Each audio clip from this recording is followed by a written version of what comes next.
Bismillahirrahmanirrahim. Assalamualaikum warahmatullahi wabarakatuh. Alhamdulillahilladzi hadana lil Islam wal iman. Asyhadu an la ilaha illallah wahdahu la syarika lah. Kataba alaina as-siyama fi syahri Ramadan. Wa asyhadu anna Muhammadan abduhu wa rasuluh. Arsalahu bil huda wal furqan.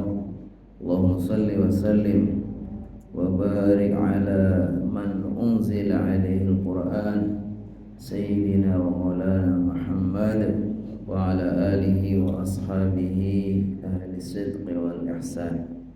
Amma ba'du, yaqulu Allah ta'ala fi kitabihil karim, subhanaka la ilma lana illa ma 'allamtana innaka antal alimul hakim. Rabbi shrah li sadri wa yassir li amri wahlul 'uqdatam min lisani yafqahu qawli.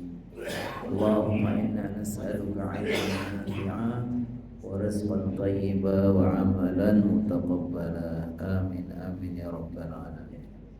Hadratal mukarramin wal mukarramat, seluruh jamaah yang dimuliakan Allah, Bapak Ibu yang tidak saya sebut satu persatu, wabil khusus kepada para tokoh, para alim ulama, pengurus DKM, para bapak haji, para sesepuh, semuanya yang tidak saya sebut satu persatu, tidak mengurangi rasa ta'zim, rasa hormat kepada semuanya.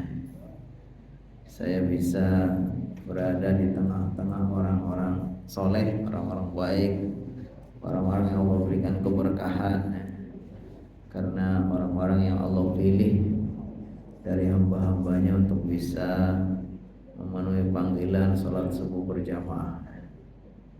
Tidak semua hamba dimudahkan untuk bisa menyambut panggilan Allah di pagi hari.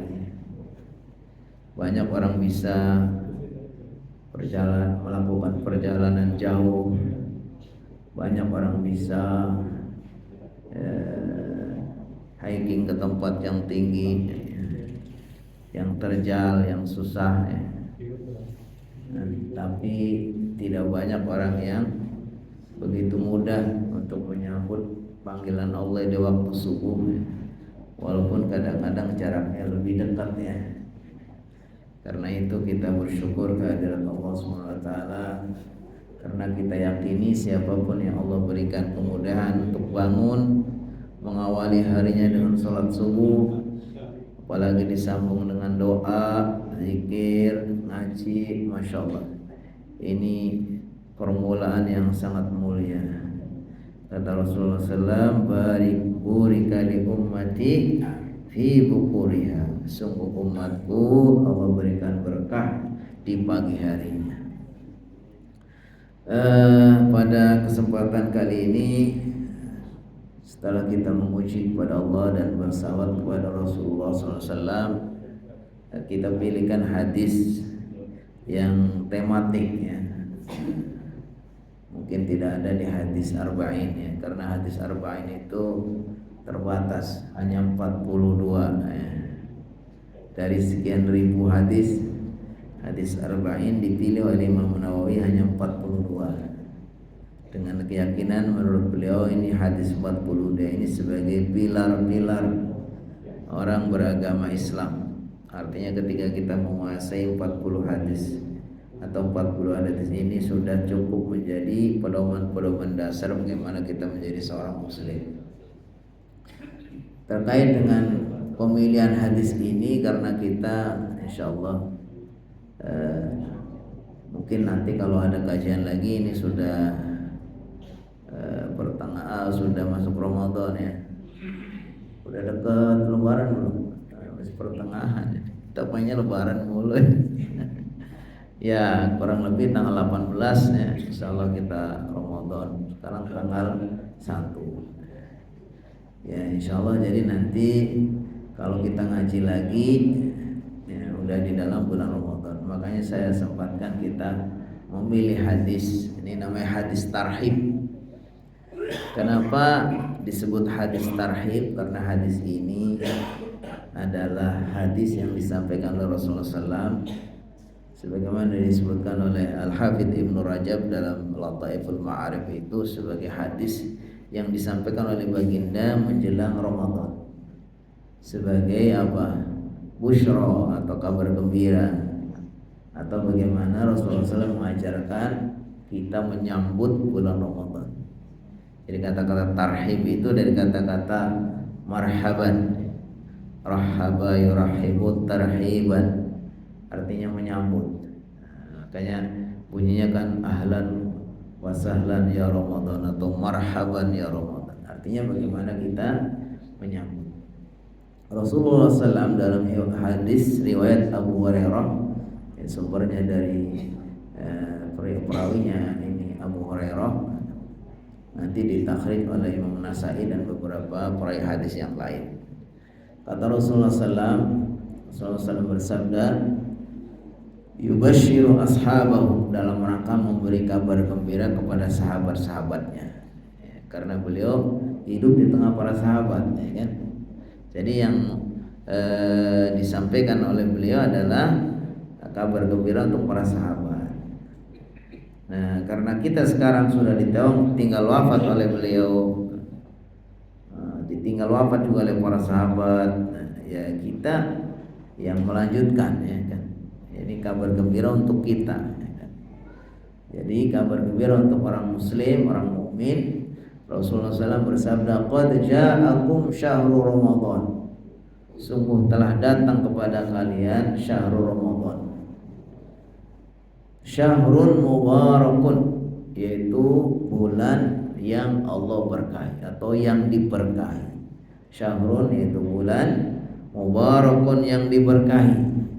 Iftaradallahu alaikum siyamah, Allah mewajibkan atas kalian siyamah, untuk berpuasa padanya, puasa di bulan Ramadan. Yuftahu fihi abwabul jannah, Allah bukakan di dalamnya, maksudnya di bulan Ramadan ini, abwabul jannah, pintu-pintu surga. Wa yughlaqu, dan ditutup atau dikunci, fihi, di dalam bulan Ramadan, abwabul jahim, pintu-pintu neraka jahim atau pintu neraka. Wa tughallu, dan dibelenggu atau diikat, fihi, di dalam bulan Ramadan, asyayatin, setan-setan. Fihi, dan di dalam bulan Ramadan, lailatun, ada suatu malam, khairun min, yang lebih baik dari alfi syahrin, 1000 bulan. Man hurima, yang siapapun yang Allah halangi, khairaha, dari kebaikannya, maksudnya dari kebaikan malam Al-Qadar, faqad hurim, maka sungguh dia telah betul-betul terhalangi dari kebaikan. Saya akan bacakan penjelasan para ulama terkait dengan kandungan hadis ini. Kata para ulama, Allah Subhanahu wa taala, an'amallahu azza wa jalla ala ibadihi bi mawasim minal khairat yahsuluna fiha bisababil a'mal salihah al-qalilah ala thawabil kathir min indillah. Jadi penjelasan para ulama terkait dengan hadis ini, bahwa Allah Subhanahu wa taala ingin memberikan karunia kepada hamba-hambanya, kepada kita, yaitu dengan diberikannya mawasimul khairat, musim-musim, masa-masa, momen-momen kebaikan. Yahsuluna fiha, di mana mereka para hamba itu akan mendapatkan dalam musim-musim kebaikan itu, bisababil amali salihah al-qalilah, dengan amalan-amalan yang relatif sedikit, ala thawabil kathir min indillah, akan mendapatkan pahala yang banyak dari sisi Allah. Jadi dalam penjelasan ini para ulama menggambarkan bahwa Ini karunia Allah SWT kepada kita, umat Nabi Muhammad. Di mana ciri umat Nabi Muhammad ini seperti yang kita tahu, umurnya relatif pendek jika dibandingkan dengan umat-umat terdahulu. Umat-umat terdahulu itu umurnya ada yang sampai 1000, atau setidaknya jauh lebih panjang daripada umur umat Nabi Muhammad. Umur umat Nabi Muhammad SAW ya sebagaimana yang dicontohkan oleh beliau, atau apa yang terjadi pada beliau. Beliau orang yang terbaik, tugasnya masih banyak, ya kan. Semua orang itu menginginkan agar beliau itu terus bersama mereka, ya kan. Begitu sedihnya orang ditinggalkan oleh beliau, tapi beliau umurnya hanya berapa? 63 tahun. Makanya kata beliau, a'maru ummati ma baina sittina wa sab'in wa qalilun man yujawizu dzalik. Kata beliau, ya umur umatku itu kisaran antara 60 sampai 70. Wa qalilun man yujawizu dzalik, dan sedikit yang lewat dari itu. Ini gambaran betapa ya umur umat Nabi Muhammad singkat. Ada penjelasan juga dalam Asbabun Nuzul surat Al-Qadar yang saya baca itu, bahwa di antara Asbabun Nuzul, sebab turunnya surat Al-Qadar itu dijelaskan oleh baginda Nabi Muhammad SAW bahwa di zaman dahulu itu ada umat-umat terdahulu itu yang begitu gigih mereka beribadah. Di malamnya mereka qiyamul lail, di siangnya mereka berjihad, sedang umur mereka panjang. Jadi Allah kasih umur yang panjang, tenaga yang kuat, semangat yang tinggi, semua waktunya siang dan malam untuk berjuang di jalan Allah SWT, sampai akhirnya mereka itu mati dalam keadaan mati syahid. Maka ketika diceritakan kepada para sahabat itu iri. Nah, inilah ciri para sahabat ya. Jadi mereka, ya Rasulullah SAW, mana mungkin kami ini bisa meraih seperti mereka. Derajat mereka akan lebih tinggi karena mereka umurnya panjang-panjang ya, tenaganya kuat-kuat, semangatnya tinggi-tinggi, sedangkan umur mereka juga panjang. Kalau kita bagaimana? Kita udah lemah, fisiknya kecil juga, ya kan? Kemudian umurnya pendek. Mana mungkin kami ini akan bisa menyaingi atau lebih baik dari mereka. Nah, maka kemudian Allah SWT karuniakan malam Al-Qadar, di mana dengan malam Al-Qadar ini, bila seorang hamba melakukan amal soleh bertepatan dengan malam Al-Qadar, ternyata Allah akan lipat gandakan berapa pahalanya?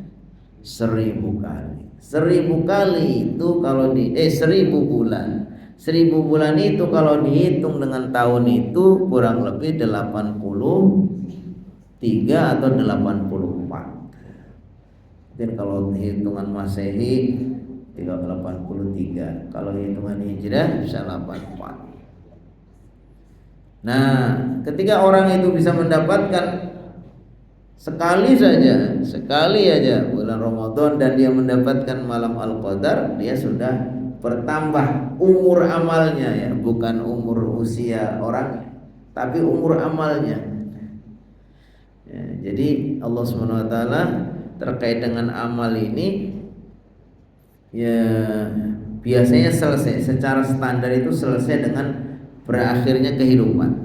Makanya kata Rasulullah SAW, idza mata ibnu adama in qata'a amaluhu illa min salasin, sadaqatin jariyatin aw ilmin yuntafa'u bihi aw waladin salihin yad'u lah. Setiap anak cucu Adam ini kalau sudah mati, maka akan selesailah amalnya, putus, enggak ada lagi bisa beramal. Artinya umurnya juga selesai, umur amalnya juga selesai. Tapi ada 3 perkara yang bisa menambah panjang umurnya amal. Apa itu? Sedekah jariyah. Walaupun orang sudah mati, tapi dia dulu waktu hidupnya bersedekah jariyah, membangun masjid, membangun pesantren, membangun amal-amal apa saja yang digunakan oleh banyak orang, Walaupun dia sudah mati, tapi manfaat dari amalnya itu masih dirasakan ya. Masjidnya masih dibuat ibadah, pesantrennya masih mendidik orang untuk pada ngaji, hafal Quran. Maka walaupun dia sudah mati, pahalanya masih mengalir. Jadi yang nambah itu bukan umur usianya, tapi umur pahala amalnya. Kemudian apa lagi? Ilmu yang bermanfaat. Kita ngajarkan anak-anak kita, ya kan? Mungkin kita tidak langsung ngajarin karena kita maklum ya, terbatas pengetahuannya. Tiap anak-anak kita di sekolah alif pesantren dipanggilkan ustadz, suruh ngaji Al-Quran ya, dididik dengan baik, itu akan menjadi pahala untuk kita. Awaladin solihin, yang ketiga kalau kita punya anak soleh, nah itu akan menambah panjangnya umur amal, bukan umur usia. Nah ini Rasulullah SAW menjelaskan bahwa di sini anak cucu Adam dari umat Nabi Muhammad SAW yang umurnya relatif pendek ini ternyata bisa meraih pahala amal, panjang amal yang mungkin bisa lebih banyak dari orang-orang yang dahulu umurnya lebih panjang. Kenapa? Karena ketika Allah kasih malam Al-Qadar sekali saja, dia sudah menambah umur sama dengan beramal 83 tahun. Kalau dia dalam hidupnya mendapatkan malam Al-Qadar, mendapatkan Ramadan berkali-kali, maka kita bayangkan dia akan lebih panjang umurnya, umur amalnya melebihi umat-umat terdahulu. Wa min ni'amihi subhanahu wa ta'ala an sakhkhara lahum minal asbab ma yu'inuhum ala adaiha ala al-wajhil akmal. Wa syahru Ramadan min a'zami tilkal mawasim al-fadilah. Di antara kenikmatan Allah ialah Allah berikan kepada anak cucu Adam umat Nabi Muhammad ini sebab-sebab yang menolong mereka untuk melakukan amalan-amalan itu dengan sempurna. Dan di antara sebab-sebab yang menolong mereka untuk mendapatkan amalan yang sempurna dan pahala yang besar adalah datangnya bulan Ramadan. Jadi Allah kasih kepada umat Nabi Muhammad itu 3 keistimewaan. Pertama, keistimewaan secara pribadinya. Umat Nabi Muhammad SAW itu kuntum khairu ummatin ukhrijat linnas ta'muruna bil ma'ruf wa tanhauna 'anil munkar wa tu'minuna billah. Jadi umat Nabi Muhammad umat terbaik. Makanya Nabi Muhammad SAW menginginkan supaya umatnya banyak. Karena beliau nanti akan berbangga-bangga, akan membanggakan betapa umatnya itu banyak. Tazawwaju al-wadud al-walud fa inni mukatsirum bikumul umam. Kata Rasulullah SAW, para suami, para laki-laki, nikahlah kalian dengan wanita atau wanita-wanita al-wadud yang penyayang, al-walud yang banyak anaknya. Jadi Rasulullah SAW menyuruh kita nikah dengan wanita yang penyayang, yang banyak anak. Kalau udah nggak bisa beranak lagi gimana, Ustaz? Nambah, nggak apa-apa nambah. Kan dibatasi maksimal berapa? 4. Ini kadang-kadang yang berani ngomong malah juga nggak berani melakukan ini. Yang senyum-senyum, yang kadang-kadang itu berarti belum tuh kan. Yang diam-diam itu sudah. Ya, kata Rasulullah SAW, nikahilah oleh kalian wanita-wanita yang penyayang dan banyak anak. Kenapa? Wa inni mukatsirum bikumul umam. Karena saya nanti akan merasa bangga dengan umatku yang banyak. Jadi kelebihan pertama Allah berikan kepada Muhammad sebagai umat terbaik. Kelebihan yang kedua Allah berikan kepada umat Nabi Muhammad apa? Tempat-tempat istimewa. Yang dengan tempat-tempat istimewa ini umat Nabi Muhammad akan mendapatkan lipatan dan lompatan pahala yang banyak. Contoh umpamanya kita ada kesempatan untuk bisa sholat di Masjidil Haram. Sekali sholat pahalanya sama dengan atau keutamanya sama dengan 100.000 kali. Kasih kesempatan sama Allah SWT. atau kita sholat di Masjidin Nabawi. Sekali sholat itu pahalanya 1000 kali. Atau sholat di Masjidil Aqsa. Suatu saat nanti kita bisa sholat di Masjidil Aqsa, walaupun sekarang di bawah kekuasaan Israel, ya kan? Nah, nanti aja kalau sudah merdeka kita sholat di sana. Jadi ada tempat-tempat di mana Allah SWT ijabah doa. Ada raudhatun min riyadil jannah. Raudhah itu tempat dikatakan oleh baginda sallallahu alaihi wasallam, baina hujrati wa mimbari raudhatun min riyadil jannah. Dalam riwayat lain, baina baiti wa mimbari raudhatun min riyadil jannah. Kata Rasulullah SAW, tempat antara rumahku atau antara kamarku dengan mimbar masjid itu adalah taman dari taman-taman surga. Jadi kalau kita umroh atau kita haji ada, kalau kita umroh ini Masjidin Nabawi ada raudhah. Ciri-cirinya ditandain apa? Karpetnya hijau.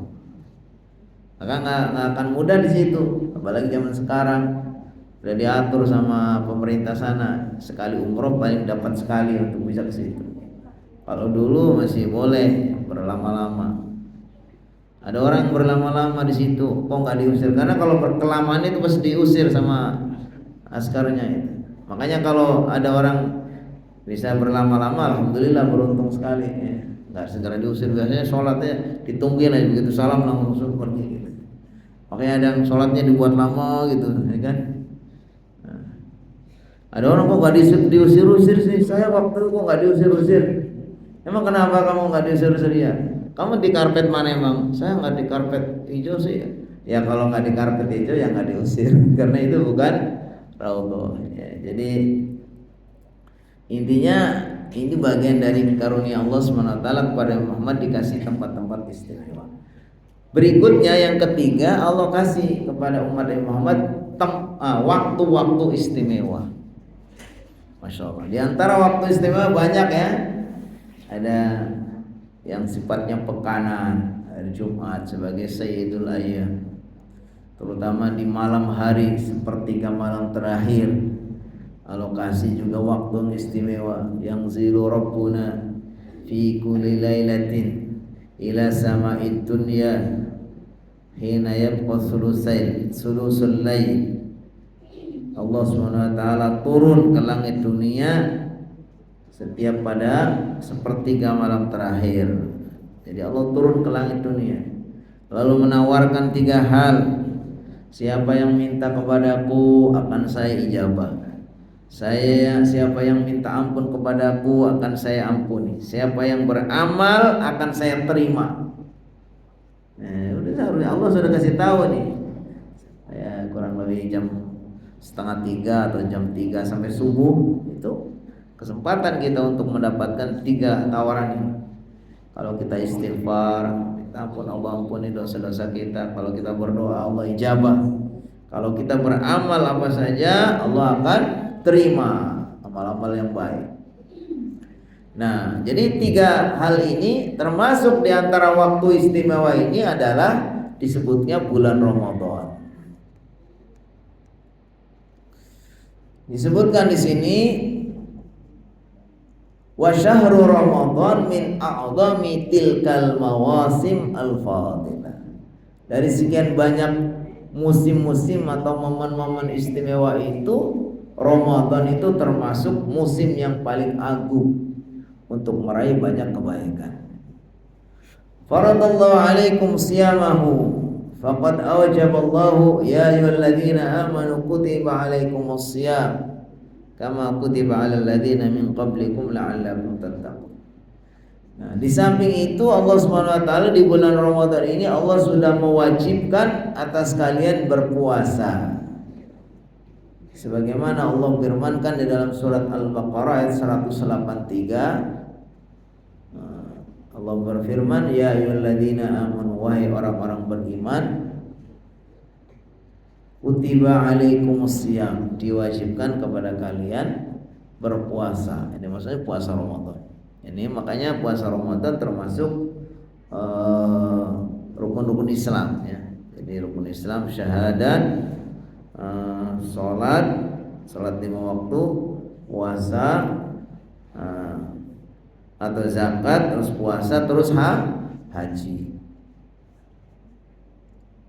Jadi yang membuat istimewa bisa juga karena memang di bulan Ramadan ini Allah istimewakan, diantara dengan diistimewakannya apa? Diwajibkan kepada kita umat Islam, orang-orang beriman untuk berpuasa. Kama kutiba 'alal ladzina min qablikum, sebagaimana dulu juga diwajibkan kepada umat-umat sebelum kalian. Jadi ternyata syariat puasa itu bukan hanya berlaku kepada umat Muhammad. Umat-umat terdahulu juga sudah diwajibkan berpuasa.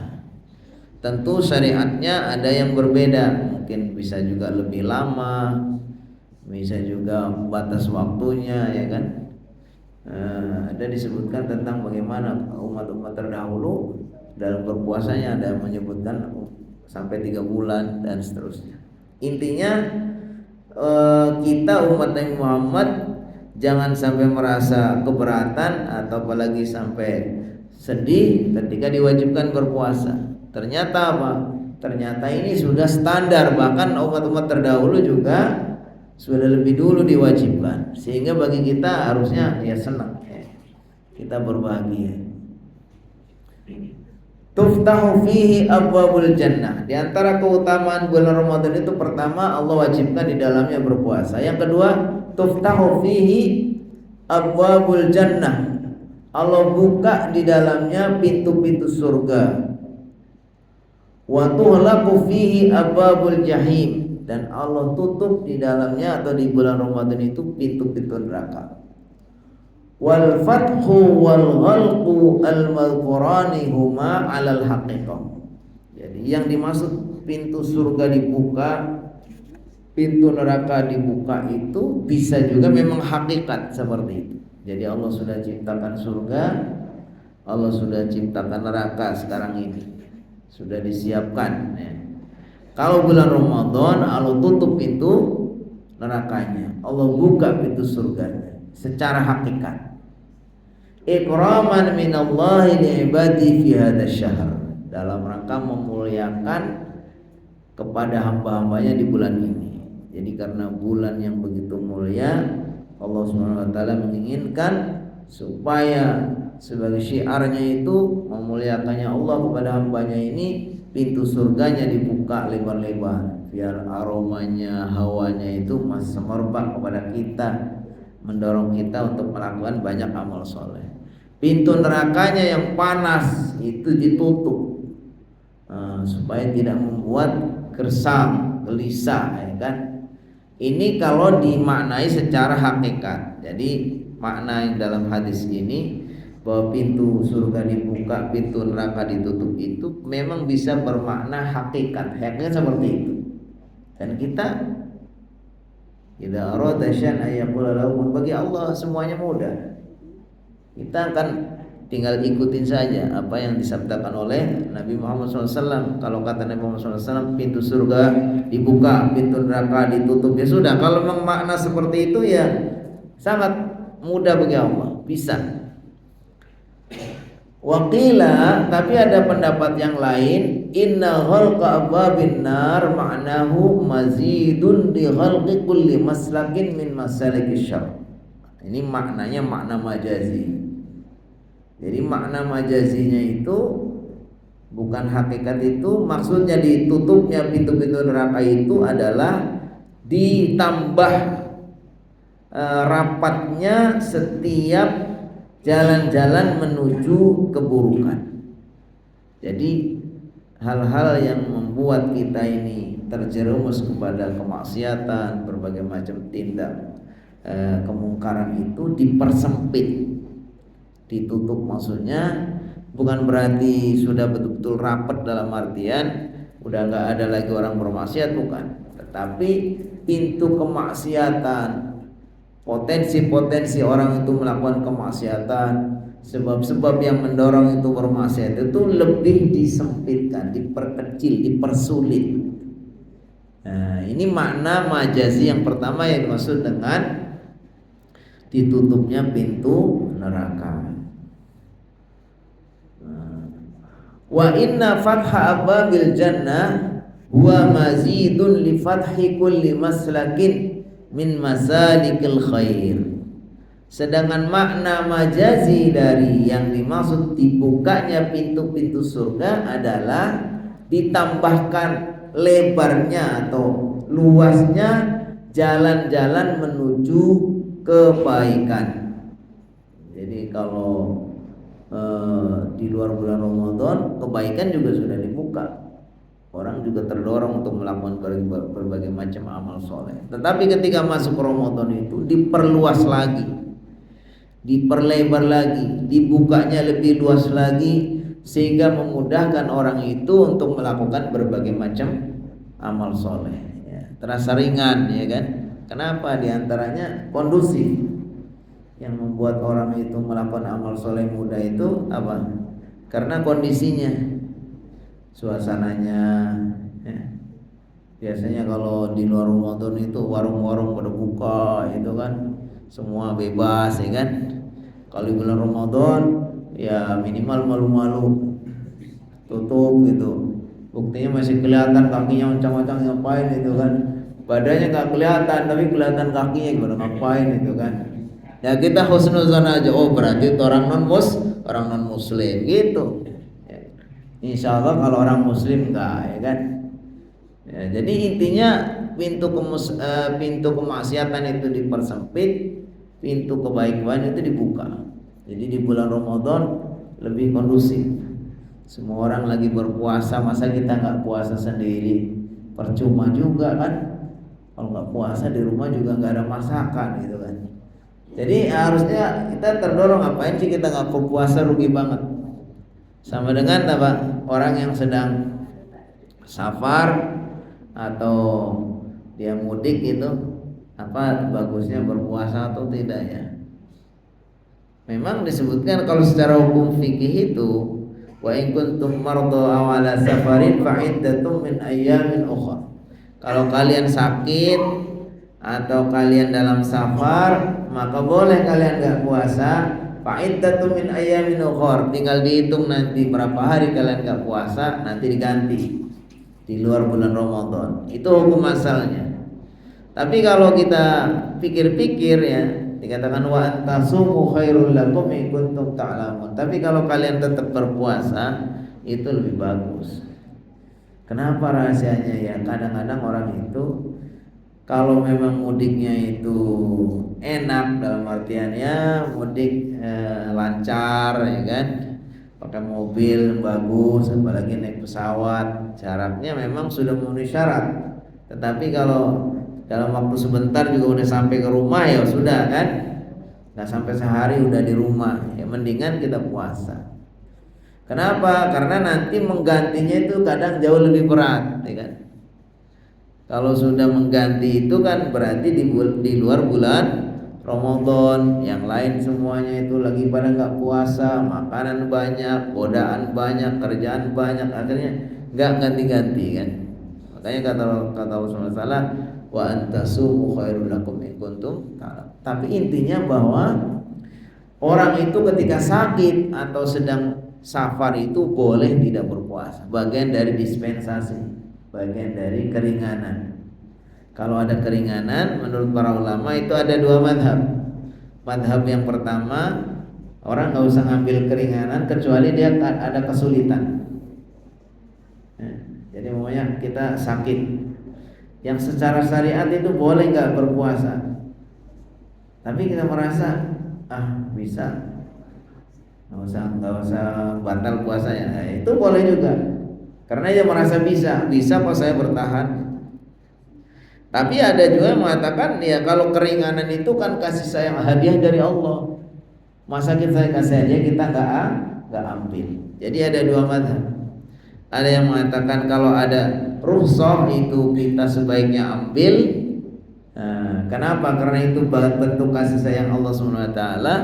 Ada yang mengatakan kalau ada rukhsah kecuali kita kesulitan yang nggak usah ambil. Kecuali kalau kita memang kesulitan. Ya, jadi silakan kita pilih dikondisikan atau disesuaikan kondisi kita masing-masing. Jadi intinya bahwa ketika di bulan Ramadan itu Allah ciptakan suasana yang kondusif untuk kita melakukan amal soleh. Ya, biasanya orang Ramadan nggak pernah di luar Ramadan jarang tadarus. Kemudian di bulan Ramadan itu qiyamul lail setiap malam ya. Tarawih itu kan qiyamul lail. Nggak tanggung-tanggung kalau sini berapa masih? 11 atau 23? 23 apalagi kan. Keren. Ya kan? Kalau di bulan Ramadan mana qiyamul lailnya nggak jarang gitu kan. Artinya memang Allah Subhanahu wa taala ciptakan suasana yang kondusif. Bulan yang diberkahi. Diberkahi itu artinya ziyadatul khairi. Allah tambahkan banyak kebaikan. Jadi kalau di sini disebutkan yang dimaksud dibukanya pintu surga itu adalah dibukanya surga menjadi lebih lebar. Yang pertama, mana yang kedua? Dibukanya pintu-pintu kebaikan sehingga orang itu mudah untuk melakukan berbagai macam amal soleh yang akhirnya ending juga yang endingnya adalah memudahkan dia akan masuk surga Allah Subhanahu wa taala. Wa tuhallu fihi maradatus syayatin ay tushaddul al-aghlalu was-salasilu ala maradatil jin wa hum ru'asa'us syayatin. Disebutkan di sini wa tughallu fihi asyayatin, maksudnya dibelenggu. Sini disebutkan maradatus syayatin, artinya tokoh-tokohnya, gembong-gembongnya, penggerak-penggeraknya. Jadi setan juga ada tokoh-tokohnya, ada rajanya setan. Makanya raja setan itu salah satu disebutkan raja setan itu akan mengevaluasi, mengapresiasi anak buahnya. Nanti lapor mereka, para anak buahnya setelah dikasih strategi, ayo silakan kalian menyebar, silakan masing-masing bertugas. Apa tugasnya? Menggoda, menjerumuskan anak cucu Adam. Masing-masing itu sudah punya tugas. Milih, ada orang milih menggoda orang muslim akhirnya sampai nggak mau sholat. Ada yang sampai akhirnya berzina, ada yang sampai akhirnya ya berbagai macam kemaksiatan yang dilakukan oleh anak cucu manusia, anak cucu Adam ini karena godaan setan. Tapi diantara apresiasi yang paling tinggi disebutkan adalah ketika ada anak buah iblis ini yang melapor bahwa saya sudah berhasil menceraikan dua atau sepasang suami istri. Jadi diapresiasi sama tokohnya setan ini, sama tokohnya iblis ini. Oh, kamu hebat. Kalau yang lain, saya sudah berhasil menggoda orang sampai dia akhirnya mabuk. Biasa. Oh, saya berhasil dia tadi nggak sholat subuh. Itu biasa. Begitu ada yang lapor, saya sudah bisa berhasil memisahkan sepasang suami istri, sekarang sudah jadi cerai. Oh, kamu baru hebat nih kan? Tidak apresiasi. Jadi ngeri juga ini ya. Jangan sampai gara-gara ini kita cekcokan sampai bercerai ya kan. Baik, kita lanjutkan. Jadi yang dimaksud dibelenggu di sini adalah ru'asa'us syayatin, pemimpin-pemimpin setan, al-mutajarridun al-syarri, yang berusaha untuk menggerakkan atau melakukan berbagai macam kejahatan. Wal hikmatu min taghlilihim, hikmah dibalik kenapa mereka para gembongnya setan itu dibelenggu, hatta la ya'malu bil wasawisi lis-shaimin, agar mereka tidak melakukan was-was mengganggu lis-shaimin kepada orang-orang yang berpuasa, wa yufsidu alaihim shaumahum, dan merusak atau melakukan kerusakan atas puasa mereka. Nah, ini hikmahnya dari setan ini dibelenggu, maksudnya tokoh-tokoh setan. Kemudian wafihi, ini terakhir wafihi lailatun khairun min alfi syahr, dan di bulan Ramadan ini ada lailatun, ada malam, dia khairun, lebih baik, min alfi syahr, daripada 1000 bulan. Wahia Lailatul Qadri, yaitu Lailatul Qadar, malam yang disebutkan dalam surat Al-Qadar, inna anzalnahu fi Lailatul Qadar. Sungguhnya saya turunkan Al-Quran pada malam Al-Qadar. Jadi diantara hikmah malam Al-Qadar ini, yang membuat malam Al-Qadar istimewa sekali adalah karena Allah Subhanahu wa taala turunkan Al-Qur'an di dalamnya di malam Al-Qadar ini. Sehingga boleh jadi itu penyebabnya adalah karena Al-Qur'an. Makanya para ulama menyebutkan tidak ada sesuatu apapun yang Allah berikan kepadanya Al-Qur'an melainkan dia menjadi yang terbaik. Ketika Allah berikan Al-Quran ini kepada manusia, maka manusia ini menjadi manusia terbaik, yaitu Nabi Muhammad SAW. Ketika Allah berikan Al-Quran ini kepada malaikat yang menyampaikan Al-Quran, maka malaikat itu menjadi malaikat yang Sayyidul Malak atau Sayyidul Malaikat, penghulunya para malaikat, yaitu malaikat Jibril. Ketika Allah turunkan atau berikan Al-Quran ini kepada malam, maka malam itu menjadi malam yang terbaik. Maksudnya malam apa? Malam Lailatul Qadar. Ketika Allah berikan kepada sebuah bulan, Al-Quran Allah berikan bulan kepadanya, maka bulan yang Allah berikan di dalamnya Al-Quran menjadi bulan terbaik. Bulan apa? Bulan Ramadan. Berarti kesimpulannya, siapapun kita, kalau ingin menjadi yang terbaik, jangan jauh-jauh dari Al-Quran. Wabil khusus kalau bulan Ramadan kita baca Al-Quran. Kalaupun di luar bulan Ramadan kita jarang baca, jangan sampai kita Ramadan tidak baca. Syukur-syukur minimal selesai khatam sekali.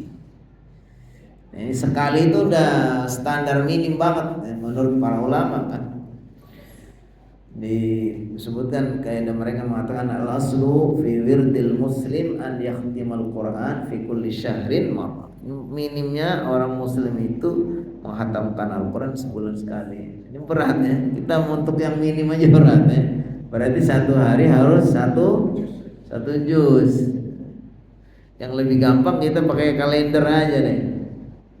Karena tanggal berapa? Tanggal 1 berarti kita baca juz 1. Besok tanggal 2 juz 2 gitu. Wah, kalau bisa kayak gitu tuh keren banget. Betul-betul Al-Quran ya kan.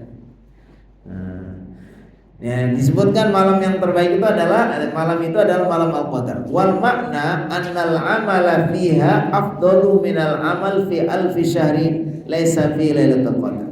Makna bahwa malam Al-Qadar itu lebih baik daripada 1000 bulan, maknanya adalah sesungguhnya beramal di dalamnya, beramal soleh di dalamnya, baik itu sholat atau puasa nggak karena malam kan, atau baca Quran, atau zikir, atau sedekah, atau apa saja, afdalu minal amal fi alfi syahr, lebih baik dari beramal selama 1000 bulan, laisa fiha lailatul qadar, yang tidak ada malam al-qadarnya. 1000 bulan yang tidak ada malam al-qadarnya itu masih kalah dengan beramal semalam yang ada malam al-qadarnya. Jadi masya Allah. Makanya yang paling gampang itu untuk meraih malam al-qadar itu dengan apa? Dengan beriktikaf. Karena iktikaf itu begitu sudah masuk masjid, sudah niat, itu sedang beribadah. Argo pahalanya itu ngalir terus, bunyi terus bertambah. Nawaitul i'tikaf fi hadzal masjid ma dumtu fi lillahi ta'ala. Saya niat beriktikaf di masjid ini. Selagi saya masih di masjid berarti saya masih i'tikaf terus. Nanti kalau keluar lagi baru. Makanya para ulama mengatakan ya kalau keluar lagi batal i'tikafnya, ya udah masuk lagi niat lagi. Kalau menurut mazhab Syafi'i itu i'tikaf itu berhasil i'tikaf dengan berdiam sejenak di dalam masjid. Ada ulama yang lain atau mazhab yang mensyaratkan harus minimal semalam. Ada yang mensyaratkan juga siangnya harus berpuasa. Tapi kalau mazhab Syafi'i itu selagi orang itu sudah masuk masjid dan dia sudah niat i'tikaf, maka sudah berhasil pahala i'tikaf. Nanti kita kalau itikaf ya boleh nanti milih malam-malamnya doang gitu kan. Tapi kalau Nabi Muhammad SAW apa? Full ya, mulai tanggal 21 sampai Lebaran. Kita bisa nggak kayak gitu?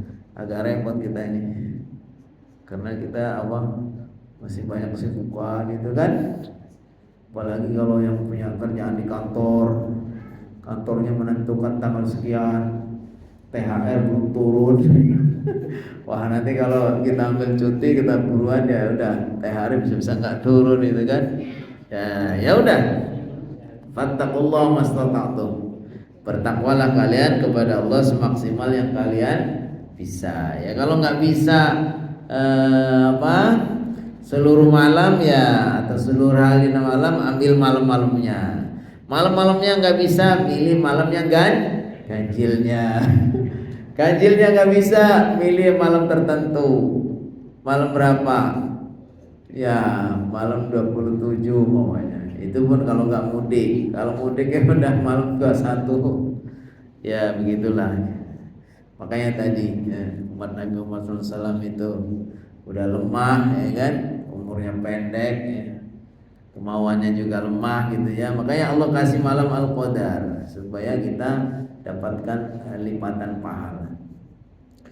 Sedikit lagi, jadi yang dimaksud malam Al-Qadar itu lebih baik daripada 1000 malam itu artinya kalau orang beramal pada malam Al-Qadar itu lebih baik daripada 1000 malam beramal yang tidak ada malam Al-Qadarnya. Man hurrima khairaha, siapa yang terhalang dari kebaikan malam Al-Qadar itu, man muni'a khairaha, siapa yang terhalang dari kebaikannya, bi an lam yuwaffaq li ihyaiha, di mana dia tidak mendapatkan taufik pertolongan Allah untuk menghidupkannya, wal ibadah fiha, dan beribadah di dalamnya, faqad hurim, maka sungguh dia betul-betul terhalang. Jadi kalau sampai udah menjelang 10 hari atau sudah 10 hari terakhir bulan Ramadan, kita belum juga ada semangat untuk menambah ibadah kita lebih semangat lagi, tandanya Allah nggak kasih taufik. Siapa yang nggak dikasih taufik untuk melakukan ibadah pada malam-malam yang ada malam Al-Qadar itu, maka sungguh dia sudah terhalang dari kebaikan. Ya, jadi ciri-cirinya kalau Rasulullah SAW diriwayatkan oleh Bunda Aisyah, kalau beliau itu sudah menjelang 10 hari terakhir, karena Rasulullah SAW idza dakhala al-ashr al-awakhir sadda mi'zarahu wa ahya lailahu wa iqadha ahlahu. Adalah Rasulullah SAW kalau sudah 10 hari terakhir, masuk 10 hari terakhir bulan Ramadan, sadda mi'zarahu, mengencangkan ikat pinggangnya, wa ahya lailahu, dan menghidupkan malam-malamnya. Syadda mi'zarahu itu diartikan oleh para ulama, maksudnya dia itu sudah betul-betul siap. Mengencangkan ikat pinggang itu sebagai majas dari beliau itu sungguh-sungguh. Tapi ada yang mengartikan beliau sudah tidak lagi dekat-dekat dengan istrinya. Kemudian ahya lailahu, beliau artinya sudah malam-malamnya itu gak tidur. Kalaupun tidur gak nyengaja sambil berpikir apa yang lain. Tidak ada yang menyengaja banget bawa tikar, bawa bantal, kopi, ya kan, etika kok bawanya kasur, kopi. Nah, ini kalau Nabi Muhammad SAW itu udah 10 hari terakhir apa? Menghidupkan malam-malamnya. Terus wa aiqadha ahlahu, ya 3 hal yang beliau lakukan. Mengencangkan ikat pinggang, menghidupkan malam-malamnya, kemudian apa? Wa aiqadha ahlahu, membangunkan, mengajak keluarganya. Keluarga beliau tentunya istri-istri. Karena putra-putrinya juga ada mungkin waktu itu, yang mesti para istrinya juga ikut beritikaf. Disebutkan Rasulullah SAW itu membiasakan itikaf, dan para istrinya itu melanjutkan itikafnya setelah beliau wafat. Jadi wal muradu hirmanus thawab al kamil wal ghufran asyamil alladhi yafuzu bil qaim fi yawm. Maksudnya terhalang dari kebaikan itu maksudnya terhalang dari mendapatkan pahala yang sempurna dan ampunan yang luas yang diraih oleh orang-orang yang mau menghidupkan malam-malam Al-Qadar. Maksudnya rugi ya.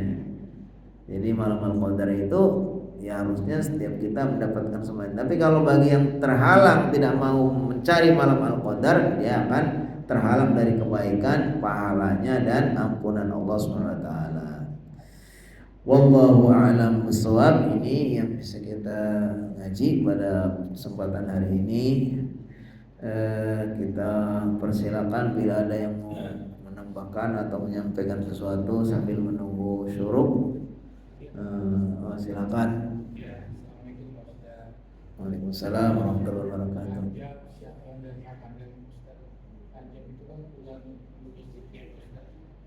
Syaban itu bulan salawat, mencapai semua bagaimana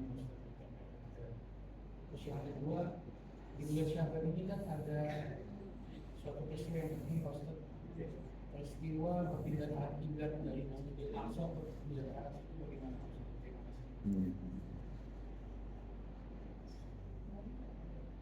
Baik, ada ungkapan dari ulama ya, bukan hadis. Jadi Rajab adalah bulan menanam. Rajab bulan menanam. Syahrul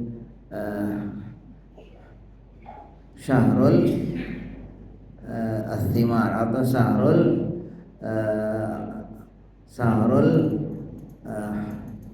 maksudnya menanam. Syahrul Warsi namanya dalam bahasa para ulama. Waras artinya menanam. Kemudian bulan Syaban Syahrul Rasi. Yang kedua, bulan Syaban itu bulan untuk menyirami. Kemudian Ramadan Syahrul Hasadi. Ya, bulan untuk apa? Memanen. Jadi ada al-wars artinya menanam, ar-ras artinya menyiram, al-hasad artinya memanen. Sebetulnya kalau kita perhatikan ini ungkapan yang diambil dari pelajaran para ulama terdahulu, diambil dari hadis ya. Karena ada seorang ulama yang digambarkan beliau itu membagi dalam setahun itu ada 2 bagian. Jadi waktu-waktunya itu setengah tahun sebelum Ramadan digunakan untuk menunggu datangnya Ramadan ya. Kemudian nanti setelah masuk Ramadan dia bersungguh-sungguh beribadah. Kemudian 6 bulan sesudahnya dia gunakan untuk berdoa supaya Ramadannya atau ibadah Ramadannya itu diterima oleh Allah Subhanahu wa taala. Ini menggambarkan betapa para ulama terdahulu itu bersungguh-sungguh sekali di dalam menyambut Ramadan. Tapi yang umum kita di ulama kita ini itu tergambarkan oleh doa. Doa itu para ulama kita mungkin secara hadis ini nggak ada hadis yang mencontohkan Nabi Muhammad SAW berdoa Allahumma barik lana fi Rajabah wa Sya'bana wa balighna Ramadan. Tapi ini bisa dimaknai begitulah yang diajarkan oleh para ulama kita, para guru terdahulu, para salafus saleh. Ya, mereka bersungguh-sungguh sekali untuk menyambut Ramadan. Kenapa Rajab itu dianggap bulan untuk menanam? Ya, artinya kita 2 bulan sebelum Ramadan itu kita sudah mulai menanam. Ini maksudnya bisa juga kita mempersiapkan segalanya kan. Bisa kita persiapkan untuk bekalnya, persiapan untuk ilmunya, ya berbagai macam hal ya. Karena bulan Rajab itu sendiri juga termasuk salah satu dari bulan-bulan haram. Justru bulan Rajab ini sebagai bulan haram dari 4 bulan haram yang terpisah. Kalau yang lainnya itu semuanya itu bergandengan. Dzulqa'dah, Dzulhijjah, Muharram itu berurutan. Kemudian Rajab ini bulan haram yang terpisah, sehingga ini dianggap sebuah istimewa. Dan orang itu juga sudah mulai menanamkan diri untuk melakukan banyak kebaikan, mempersiapkan ya. Ibarat orang mau nanam itu ya sudah mulai mencangkulnya, menanam itu bulan Rajab itu. Nah, bulan Sya'ban itu sudah mulai menyiram merawat. Makanya disebutkan kenapa Rasulullah SAW itu banyak berpuasa di bulan Sya'ban yang tidak sebanyak di bulan-bulan yang lain. Disebutkan dalam hadis para sahabat mendapati Rasulullah SAW itu berpuasa di bulan Sya'ban paling banyak jika dibandingkan dengan bulan-bulan yang lain. Kemudian beliau mengatakan dua alasan yang beliau katakan. Yang pertama, syahrun yaghfulu fihi an-nas, di mana bulan Sya'ban itu bulan di mana kebanyakan orang itu mulai lalai. Itu alasan pertama. Ketika Rasulullah SAW ditanya kenapa banyak berpuasa, karena di bulan Sya'ban ini bulan di mana banyak orang yang lalai. Kemudian ya alasannya kedua, syahrun turfa'u fihi a'malus sana, bulan di mana di bulan ini Allah angkat amal-amal satu tahun. Jadi amalan-amalan menurut ulama itu ada yang laporannya itu ada yang Senin Kamis dilaporkan, tapi kalau udah di bulan Sya'ban itu dilaporkan ulang. Tu'radu fihi a'malus sana, dilaporkan di bulan Sya'ban ini amalan-amalan setahun, sehingga beliau banyak berpuasa atau banyak melakukan berbagai macam amal. Sedangkan bulan Ramadan sendiri itu ibaratnya itulah puncaknya. Makanya digambarkan seperti orang yang sudah memanen. Jadi ketika orang itu Rajabnya sudah bagus, mempersiapkannya dengan ibadah dan berbagai macam mental kesiapannya, kemudian Sya'ban juga lebih bagus lagi, terus bisa dipertahankan, maka Ramadan itu akan berhasil. Seperti itu tahapannya. Jadi nggak ujuk-ujuk. Antara Rajab masih nggak peduli, Sya'ban masih nggak peduli, begitu masuk Ramadan langsung nggak kayak gitu. Tapi dia sudah dari awal itu sudah mempersiapkan. Itu makna yang terkandung. Boleh jadi yang dimaksud itu bahwa Rajab adalah bulan untuk menanam, Sya'ban untuk merawat, kemudian Ramadan untuk memanen. Ini sebetulnya maknanya tadi sama dengan tadi. Bagaimana kita menghadapi Ramadan ini, kita sudah mempersiapkan baik secara mental, ya kan? Ya kita niatkan niat untuk melakukan kebaikan itu penting sekali. Makanya ketika Imam Ahmad bin Hanbal rahimahullah menasihati putranya Abdullah, beliau katakan, "Alaika bin niyatil khair, fa innaka la tazalu fi khair ma zilta fi niyatil khair." Wahai anakku, ayo kamu terus berniat baik. Ayo berusaha untuk menjadi orang yang selalu niat yang baik, karena engkau akan selalu dalam kebaikan selagi engkau punya niat yang baik. Minimal kita sudah secara minat dan niat sudah ada sekarang. Setengah bulan lagi kita akan masuk bulan Ramadan. Kita sudah menyiapkan itu. Makanya itu salah satu yang disyariatkan juga, kata Allah Subhanahu wa taala, "Qul bi fadlillah wa bi rahmatihi fa bidzalika falyafrahu wa khairum mimma yajma'un." Hendaknya kita orang mukmin itu memang harus bahagia, harus senang ketika akan Allah karuniakan berbagai macam karunia termasuk bulan Ramadan. Sedangkan apa tadi penjelasan tentang pergantian, iya, itu penjelasannya terkait dengan ini ada di surat apa, Ali Imran ya, fawalli wajhaka itu ya. Artinya ada peristiwa dulu Nabi Muhammad SAW menginginkan supaya kiblatnya itu tidak menghadap ke Masjidil Aqsa, karena kesan bahwa Masjidil Aqsa ini walaupun sebetulnya juga memang itu bagian dari syiar-syiar umat Islam, tapi sudah banyak diklaim itu kayak seperti orang-orang Yahudi ya. Mereka sudah menjadi tempat suci yang dipuja oleh orang-orang Yahudi, sehingga Rasulullah SAW kepengen supaya berbeda gitu. Karena takut atau mereka mungkin sudah sering menghina Nabi, mengejek-ejek Nabi.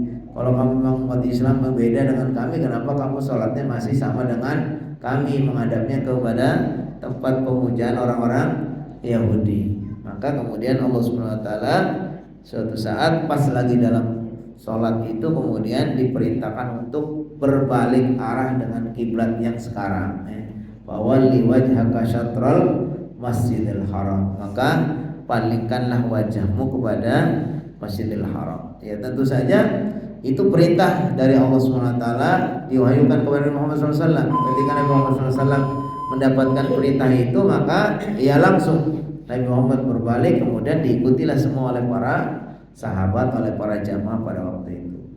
Nanti kita cari penjelasannya lebih luas tentang perubahan atau peralihan kiblat dari Masjidil Aqsa ke Masjidil Haram. Jadi intinya dulu Nabi Muhammad SAW dan para sahabat itu pernah mengalami sholat-sholat atau masa-masa di mana sholatnya menghadap ke Masjidil Aqsa, sampai suatu saat diperintahkan untuk berpindah kiblat menjadi ke arah yang kiblat sekarang itu Masjidil Haram. Wallahu a'lam bishawab. Waktu juga yang membatasi kita. Mari kita cukupkan insyaallah biar banyak agenda yang lain bisa terlaksana juga. Ya boleh. Waalaikumsalam warahmatullahi wabarakatuh. Kira-kira ada ciri-ciri atau tanda-tanda orang yang mendapatkan amal Tuhan itu seseorang yang mendapatkan amal Tuhan ada ciri-cirinya kan pada orang itu? Ya, tanda secara spesifik kalau tanda-tanda alam ada yang menyebutkan kalau malam itu malam Al-Qadar, orang itu merasakan bahwa di pagi harinya itu cerah, kemudian hawanya enak gitu ya, mataharinya itu terbit cerah tapi tidak terlalu panas. Ada tanda-tanda seperti itu. Kalau untuk orangnya itu sama dengan tanda-tanda diterimanya amal. Ketika orang itu mendapatkan malam Al-Qadar, berarti sama dengan ciri-ciri orang itu amalnya diterima, ya kan? Sama dengan kalau kita pergi hajinya mabrur, ya ciri-cirinya orangnya tambah soleh, tambah baik. Kita ibadahnya diterima oleh Allah Subhanahu wa taala, tandanya kita dimudahkan untuk melakukan amal soleh. Kalau yang nyata sekali apa? Pertama, ciri-ciri bahwa orang itu amalnya diterima ialah apabila itu dia akan melanjutkan amalnya, jadi tidak terputus. Kemudian berikutnya apa? Takut jangan-jangan tidak diterima, sama dengan itu. Jadi insya Allah itu tanda-tandanya memang tidak spesifik banget, tidak jelaskan secara jelas, tapi itu sama dengan tanda-tanda seseorang amalnya diterima. Ketika orang itu mendapatkan malam Al-Qadar, artinya mendapat kemuliaan, pasti dia akan menjadi lebih ringan untuk melakukan amal soleh, lebih bertakwa, lebih taat, ya kan? Ya, sekian banyak, karena amal-amal itu sebetulnya mempunyai pengaruh, punya buah, ya kan? Kalau kata Ibnu Qayyim, seseorang itu bisa dilihat dari wajahnya apakah termasuk orang-orang baik atau bukan. Karena sebetulnya amal-amal kita itu akan membersihkan hati kita menjadi bersih, menjadi baik, dan semua yang ada dalam fisik kita adalah cerminan dari hati. Kata Rasulullah SAW, ala inna fil jasadi mudghatan idza salahat salahal jasadu kulluh wa idza fasadal jasadu kulluh. Sesungguhnya dalam diri kita itu ada segumpal darah, bila segumpal darah itu baik maka baiklah seluruh tubuh, bila dia buruk maka buruklah seluruh tubuh. Segumpal darah itu adalah hati. Artinya ibadah kita itu akan mempengaruhi bagaimana kebersihan hati kita, kesucian hati kita. Ketika kita hatinya bersih, apalagi dapat malam Al-Qadar, maka insya Allah akan cerah ya. Hati kita menjadi bersih, maka akan terpancar dalam diri kita. Wallahu a'lam. Ya, kita selalu berpikir insya Allah semua kita mendapat malam Al-Qadar. Semuanya kita berdoa agar kita semuanya mendapat malam Al-Qadar. Ciri-ciri khasnya nggak usah diperdalam banget. Takutnya nanti kalau ini berarti udah dapat malam Al-Qadar, udah kelihatan. Ya udah, jangan lagi gitu. Kita merasa apa? Kita merasa justru tidak dapat, biar kita merasa belum dapat. Makanya dalam Al-Quran itu disebutkan apa? Bahwa apa itu dalam surat Al-Mu'minun ayat 60. Jadi digambarkan dalam surat Al-Mu'minun 60 ini orang-orang yang beramal soleh sudah bersungguh-sungguh itu mereka justru khawatir, takut amalnya tidak diterima. Jadi ciri-cirinya orang itu amalnya diterima itu justru kalau dia takut nggak diterima. Itu kalau kayaknya Ramadan ini yang paling sukses kayaknya saya sendiri. Nah, jangan kayak gitu. Kalau kayak gitu justru kita khawatir ya. Jadi kalau kita merasa ya Allah saya mau merasa Ramadan ini kok belum maksimal banget ya, itu insya Allah malah mudah-mudahan itu yang diterima oleh Allah Subhanahu wa Ta'ala. Wallahu a'lam bishawab. Mari kita tutup dengan sama-sama membaca alhamdulillah dan doa kafaratul majlis. Alhamdulillahirabbil alamin. Subhanakallahumma wa bihamdika asyhadu an la ilaha illa anta astaghfiruka wa atubu ilaik. Assalamualaikum warahmatullahi wabarakatuh.